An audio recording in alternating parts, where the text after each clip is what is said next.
Mga ka-Wi-Fi, kung mahina ang internet signal mo sa bahay, ito ang solusyon. TP-Link TLWR840N Wireless Router. Official store item, original TP-Link quality. 300 Mbps speed, stable connection para sa buong pamilya. Hindi ito SIM router. Kailangan may existing internet lang kayo sa bahay. 4-in-1 na siya. Router, repeater, access point, range extender. So yan, pwede po siyang net extended. Yan. So madami pong makokonekta na port. So ito yung one port, yung galing sa inyong fiber optic o Wi-Fi.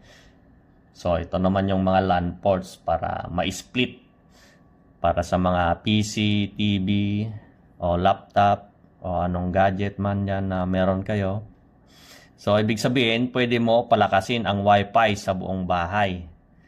Perfect para sa online class, work from home, Netflix, and YouTube, gaming, maraming device, sabay-sabay. So, yan, maraming device yung sabay-sabay na pwede nating gawin dito. Yan. Mayroon siyang 4, tapos mayroon pang 1, tapos mayroon pa siyang Wi-Fi. Modern Wi-Fi setup, madaling install, plug and play. Click nyo na habang naka-sale pa. Sulit na sulit para sa stable na internet.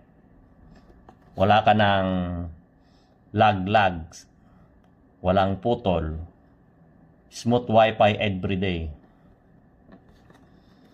So ito po, medyo nabuksan ko na siya.